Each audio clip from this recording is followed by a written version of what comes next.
TV stories. Lakkavaram అది ఒక అందమైన గ్రామం. ఆ ఊరిలో శ్రీనివాస్, సిరి దంపతులు జీవనం సాగిస్తున్నారు. వీరు పేరుకే భార్యాభర్తలు, కానీ వారిరువురి ఆలోచనలు, ఎంచుకునే మార్గాలు వేరువేరు. వారిరువురు ఎంచుకున్న మార్గాల ద్వారా వారి జీవన ప్రయాణం ఏ వైపుకు సాగింది అన్నదే మా ఈ కథ. అందరూ వినండి. వీడు నా ఇంటికి దొంగతనానికి వచ్చాడు. వీడికి వేసే శిక్ష అందరికీ ఒక హెచ్చరిక కావాలి. కొట్టండ్రా వీణ్ణి, ఒక 50 కొరడా దెబ్బలు. అయ్యా, కొట్టొద్దని చెప్పండి. ఇప్పటికే ఒళ్ళంతా పులిసిపోయింది. ఇలానే ఇంకొంతసేపు కొడితే చచ్చిపోతానేమో. అయ్యా అయ్యా, ఆపండి.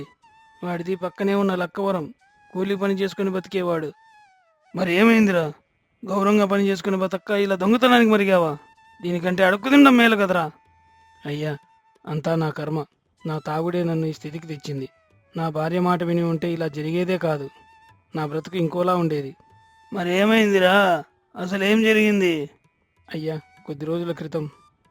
ఏమయ్యో, ఆ అరలో దాచిన డబ్బులు కనిపించడం లేదు. మీరేమైనా తీశారా? అవును, నేనే తీసా. అదేమన్నా మీ నాయన సొమ్మా? నా పెళ్ళాం సొమ్ము. నా ఇష్టం వచ్చినట్టు వాడుకుంటా. అయితే ఇప్పుడేంటి? మీకు బుద్ధుందా? ఉండే ఆ కాస్త డబ్బులు తీసుకెళ్లి మళ్ళీ ఆ సారాయి దుకాణంలో తగిలెట్టావు. కనీసం ఇంట్లో బియ్యం గింజలు కూడా లేవు గంజి కాచడానికి. ఇప్పుడు ఏం తిందామనుకుంటున్నావు?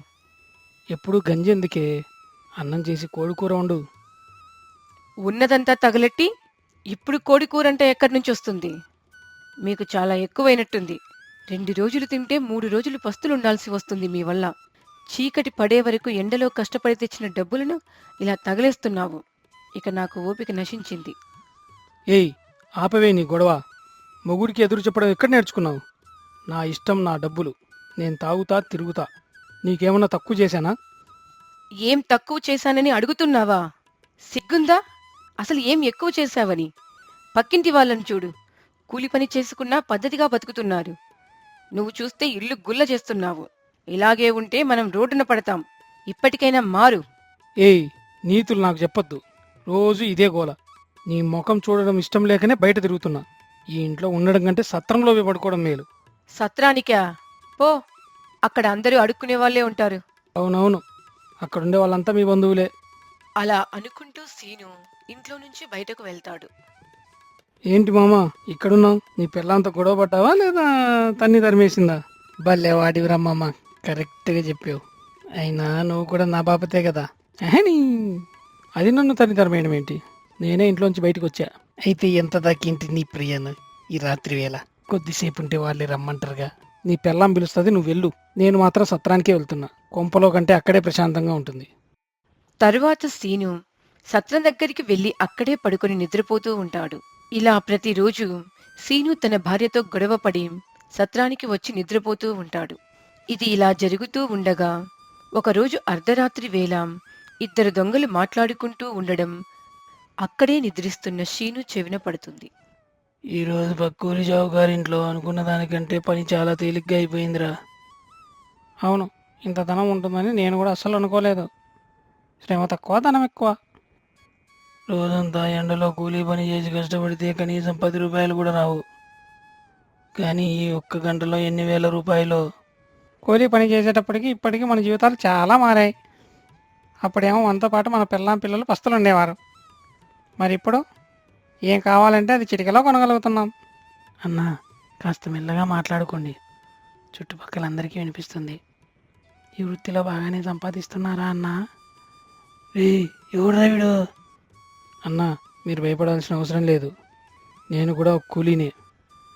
నాకు కూడా ఈ జీవితం నచ్చడం లేదు. నీకు నచ్చకపోతే మేమేం చేయాలరా స్వామి? నువ్వు కూలి పని చేయాలంటే జయమాలిని జ్యోతిలక్ష్మి వచ్చి డ్యాన్స్ చేయాలా ఏంది? జయమాలిని జ్యోతిలక్ష్మి ఎవరన్నా? వీడికి ముమైత్ ఖాన్ అయితే బాగుంటుందేమో. ఈ అర్ధరాత్రి వేళ పరాచకాలు ఏంటన్నా? మీరు మాట్లాడుకున్నదంతా నేను విన్నాను. దొంగతనం చేస్తే ఇంత డబ్బు వస్తుందా? కూలి పని చేస్తే వచ్చే డబ్బులు సరిపోవడం లేదు. ఇంట్లో పెళ్ళాంగోలు కూడా భరించలేకపోతున్నాను. నన్ను కూడా మీతో రానివ్వండి అన్నా. సరే, నీకంత ధైర్యం ఉంటే రా. కానీ ఒక్కటి గుర్తుంచుకో, పట్టుబడితే చావు బాదుతారు. చావైనా పర్వాలేదు, కానీ నాకు డబ్బులు కావాలి. సులభంగా వచ్చే డబ్బుల కోసం ఏ పనైనా చేస్తాను. అలా సీను ఆ దొంగలతో కలిసి వెళ్లి చిన్న చిన్న దొంగతనాలు చేస్తూ డబ్బులు సంపాదించడం ప్రారంభిస్తాడు. ఉన్నట్లుండి ఒకరోజు కొత్త బట్టలు నగలతో తన ఇంటి ముందు ప్రత్యక్షమవుతాడు. ఏయ్ సిరి, నీకు కావలసినంత సిరిని తెచ్చాను, తీసుకో, అనుభవించు. ఈ డబ్బు నగలు ఎక్కడివి? నువ్వు పనికి కూడా వెళ్ళడం లేదు కదా. అవన్నీ నీకెందుకు? నీకు కావాల్సింది కొనుక్కో. ఇన్ని రోజులు పేదరికం అనుభవించాం, ఇక మీదట రాజభోగాన్ని అనుభవిద్దాం. నువ్వు ఇంత విచ్చలవిడిగా డబ్బు ఖర్చు పెడుతున్నావంటే అది నువ్వు కష్టపడి సంపాదించింది కాదు, అక్రమ సంపాదన అని నా మనసు చెబుతోంది. దొంగతనాలు చేస్తున్నావా ఏంటి? పాపపు సొమ్ము మనకు వద్దు, రూపాయి అయినా కష్టపడి సంపాదించుకుందాం. మళ్ళీ చెబుతున్నాను, మీరు వెళ్లే దారి మంచిది కాదు, ప్రమాదంలో పడతావు. నువ్వు ఎప్పుడూ ఇంతే, సంపాదించకపోయినా అరుస్తావు. అనుభవించడం తెలియని మొద్దువు నువ్వు. సంపాదించకపోవడం ఏంటి? మొన్నటి వరకు నీతో పాటు కూలి పని చేశాను. నువ్వు ఇంటి నుంచి వెళ్ళిన తర్వాత ఉన్న కాస్త తోటలో కూరగాయలు పండిస్తున్నాను. ఇప్పుడు బాగానే డబ్బులు వస్తున్నాయి. వచ్చిన దాంతో కాస్తో కూస్తో మిగులుతుంది కూడా. నాకది చాలు. సీను, టైం అవుతోంది, రా వెళ్దాం. ఏంటన్నా తొందర, చాలా రోజుల తర్వాత ఇంటికొస్తే? మనం ఈరోజు వెళ్ళేది ఎక్కడికో తెలుసా? రామాపురం. రామాపురం జమీందారు ఇంటికి. తరతరాలు తిన్నా తరగనంత సంపాదించాడు. ఆ ఇల్లు గుల్లగొట్టామా, మనం జీవితాంతం కూర్చొని తిన్నా తరగదు. సమయానికి మంచి సమాచారమే ఇచ్చాడు. వారితో వెళ్తే ఏమొస్తుంది? అందరికీ వాటాలు ఇవ్వాలి. అదే నేనొక్కడిని కొల్లగొడితే మొత్తం నాకే దక్కుతుంది. ఈ దెబ్బతో స్థిరపడిపోవచ్చు. అన్నా, నా భార్య పోరు పెడుతుంది దొంగతనాలు మానమని. ఇక్కడితో నన్ను వదిలేయండి అన్నా. అదేంట్రా నువ్వు చివరి నిమిషంలో ఇలా చేసావు? మన ప్లాన్ అంతా పాడైపోతుంది. నువ్వు లేకుండా ఇప్పుడు ఎలా? అన్నా, దయచేసి నన్ను వదిలేయరాదే. మా ఆవిడ ఒకటే పోరు పెడుతుంది. మంచి ప్లాన్ చెడగొట్టావురా. సరేలే, ఇది కాకపోతే ఇంకొకటి. ఈలోపు మీ ఆవిడకు నచ్చజెప్పు. ఒకసారి ఆలోచించు. మీరు నా కోసం మారినందుకు నాకు సంతోషంగా ఉందండి. ఇక నుంచి మీరు నేను ఇద్దరం కష్టపడదాం. ఎంతో కొంత మిగిలిన దాంతో వ్యాపారం చేద్దాం. ఏమంటారు? సందు దొరికితే చాలు నీతులు చెప్తావు. వాడితో వెళ్తే అందరికీ వాటాలు ఇవ్వాలని అలా చెప్పా. ఈరోజు ఒక్కడినే వెళ్ళి మొత్తం తెస్తా. నువ్వు కూడా విన్నావుగా, తిన్నా తరగనంత సంపాదించాడక్కడ. నువ్వు మారవు. మారతావనుకోవడం నా భ్రమ. నువ్వు ఏమైనా చేసుకో, ఇక ఇంటికి మాత్రం రాకు. నా కష్టం ఏదో నేనే పడతాను. ఏదో బాగా చూసుకుందాం అనుకున్నా, నీకు అనుభవించే రాత లేదే. నీ ఇష్టం వచ్చినట్లు చేసుకో. జీవితంలో ఇక నీ ముఖమే చూడను అని అక్కడి నుంచి శ్రీనివాస్ వెళ్ళిపోతాడు. తర్వాత అదే రోజు శ్రీను ఒక్కడే రామాపురం చేరుకుని జమీందారు ఇంటి చుట్టుపక్కల ప్రాంతమంతా రిక్కి నిర్వహించి అదే రోజు రాత్రి ఎలా దోచుకోవాలో పథక రచన చేస్తాడు. అన్న చెప్పింది నిజమే. ఎంత పెద్ద భవనం కట్టాడు. కొడితే కుంభస్థలాన్నే కొట్టాలంటారు. రేయ్ సీను, నీ పంట పండిందిరా.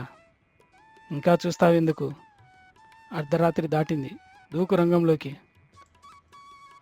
అలా అనుకుంటూ లోపలికి ప్రవేశిస్తాడు. ఆ చీకటిలో వెనకా ముందు చూసుకోకుండా కంగారు కంగారుగా వెళ్తూ అక్కడ ఉన్న వస్తువులకు తగులుకోవడంతో అవి కింద పడి పెద్ద శబ్దం వినిపిస్తుంది. ఏ బుచ్చి, ఎవరో చూడక్కడ. అయ్యగారు, మీ చుట్టాలనుకుంటా.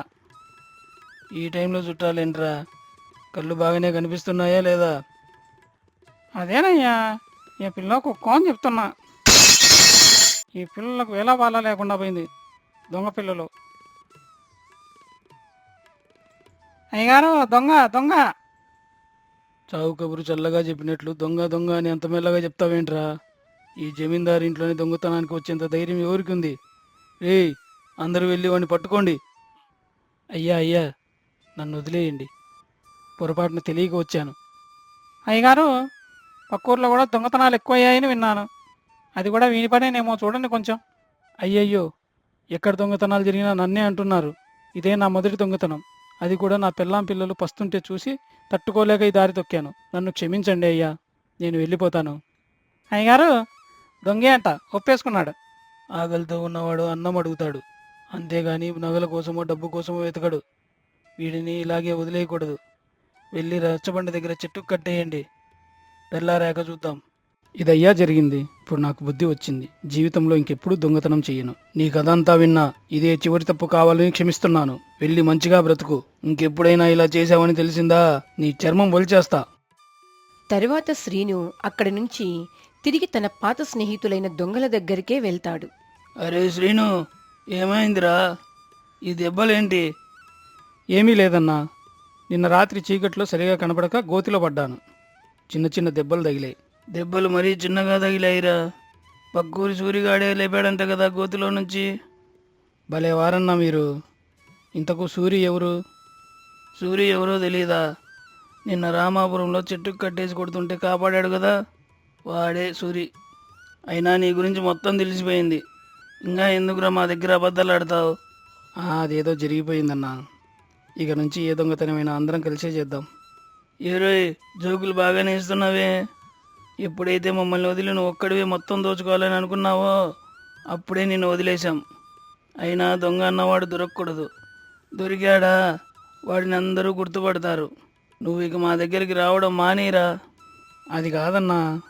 చామీ, ఒక్కసారి చెప్తే అర్థం కాదా? నువ్వు ఇక మా దగ్గరికి రాకు. నీతో పాటే మమ్మల్ని ఎవరైనా చూశారా మేము దొంగలమే అనుకుంటారు. దొరకనంత వరకు మేము దొరలమే. ఇక నువ్వు ఇక్కడి నుంచి వెళ్ళిపో, మాకు చాలా పని ఉంది. అరే, ఒక్కసారి దొరికానో లేదో నా బ్రతుకు ఇలా అయ్యిందేంటి? ఎవరు కనీసం పలకరించడం కూడా లేదు. చివరికి నా తోటి దొంగలకు కూడా చులకనయ్యాను. ఇక ఈ జీవితం నాకొద్దు. వెళ్ళి మునుపటిలా కూలీ పని చేసుకుంటా. అయ్యా, నేను మునుపటిలా మళ్ళీ కూలీకి వస్తాను. ఏదైనా పని ఉంటే చెప్పండి అయ్యా. రే, 4 రోజుల క్రితం వరకు నువ్వేం చేసావాడో అందరికీ తెలిసింది. నిన్ను పనిలో పెట్టుకునే ధైర్యం నాకు లేదు. నువ్వు ఇక్కడి నుంచి వెళ్ళు. అయ్యా, 4 రోజుల నుంచి తిండి లేదు. ఏదైనా పని ఉంటే ఇప్పించండి అయ్యా. నిన్ను పనిలో పెట్టుకుంటే ఇంకేమైనా ఉందా? దొంగ చేతికి తాళాలు ఇచ్చినట్టే. చెప్పో ఇక్కడి నుంచి. ఇక ఒక్క క్షణం ఉన్నావా కూలీ వాళ్ళతో కొట్టిస్తా. ఆ మాటలకు బిత్తరపోయిన శ్రీను చేసేదేమీ లేక ఇంటి ముఖం పడతాడు. చివరకు తన భార్య అయినా క్షమిస్తుందేమోనన్న ఆశతో ఇంటికి వెళ్లి చూడగా అక్కడ తాళం వేసి ఉంటుంది. ఇరుగు పొరుగు ద్వారా తన గోడు భరించలేక తను గొడవపడిన రోజే తన భార్య ఇంటిని ఖాళీ చేసి అక్కడి నుంచి వెళ్లిపోయిందని తెలుసుకుని ఇక చేసేదేమీ లేక తిరిగి తిరిగి సత్రం చేరుకుంటాడు. నా భార్యతో గొడవపడి వచ్చి ఇలా దారి తప్పినందుకు చివరికి నా బ్రతుకు సత్రం బతుకయింది. కడుపు కాలిపోతుంది. అలా ఊర్లోకి వెళ్ళి ఎవరైనా అన్నం పెట్టమని అడుగుదాం. అమ్మా, కొంచెం అన్నం ఉంటే పెట్టండి అమ్మా. ఇంత పొద్దు పోయాక ఎలా వస్తుంది? అన్నం లేదు, గిన్నం లేదు, పో పో. అమ్మా, కొంచెం అన్నం ఉంటే పెట్టండి అమ్మా. నువ్వు శ్రీను కదా? దొంగముండా కొడక, ఇన్ని రోజులు దొంగతనాలు చేసి ఇప్పుడు దొరికాక కొత్త వేషం వేశావా? సిగ్గు లేదా అడుక్కోవడానికి? లేదమ్మా, నేనిప్పుడు పూర్తిగా మారిపోయాను. 4 రోజులైంది తిండి తిని. కొంచెం అన్నం ఉంటే పెట్టండమ్మా. దొంగ వెదవా, మళ్ళీ ఊర్లో ఎవరి ఇల్లు దోచుకుందామని బయలుదేరావు? నీలాంటి వాడికి అన్నం పెట్టడమంటే పాముకు పాలు పోసి పెంచినట్లే. ఛాపో ఇక్కడి నుంచి. ఇక్కడే నిలబడ్డావా? ఊర్లో అందరినీ పోగేసి చిత కొట్టిస్తాను. అయ్యో, వద్దమ్మా వద్దమ్మా, అంత పని చెయ్యకు. వెళ్ళిపోతాను. నా బ్రతికేంటి ఇంత దారుణంగా తయారైంది? చెడు మార్గం వైపు వెళ్ళడానికి ఎక్కువ సమయం పట్టలేదు. కానీ ఇప్పుడు మంచి వైపు నడుద్దామనుకుంటే కూలీ పని కూడా ఎవ్వరూ ఇవ్వడం లేదు. చివరికి ఇంత అన్నం పెట్టే దిక్కు లేకుండా పోయింది. నేను చేసిన తప్పులకు నాకు ఈ శిక్ష పడవలసిందే. బంగారం లాంటి జీవితం చేజేతులా నాశనం చేసుకున్నాను. ఇక నాకు ఇక్కడ ఎవ్వరూ అన్నం కూడా పెట్టరు. ఈ అడుక్కునేదేదో ఊరు తిరిగి అడుక్కుందాం. కనీసం రోజుకు ఒక్క పూటైనా అంత అన్నం దొరుకుతుంది. అలా అనుకుని శ్రీను ఉన్న ఊరు వదిలి చుట్టుపక్కల ఊర్లల్లో అడుక్కుంటూ జీవిస్తూ ఉంటాడు. ఇలా 2 సంవత్సరాల కాలం గడిచిపోయిన తరువాత ఒకరోజు, అమ్మా, కాస్త అన్నం ఉంటే పెట్టండమ్మా. తిండి తిని 2 రోజులయ్యింది. తెస్తున్నా ఉండు. అరే, లోపల నుంచి వచ్చేది సిరిలా ఉంది. అవును, తను ఎంతలా మారిపోయింది. మంచి ఇల్లు కూడా కట్టుకుంది. మునుపటి కంటే ఇప్పుడు చాలా హుందాగా కూడా ఉంది. చిరిగిన బట్టలు, మాసిన గడ్డంతో బక్కచిక్కిపోయి ఉన్న శ్రీనుని చూసి సిరి గుర్తుపట్టలేదు.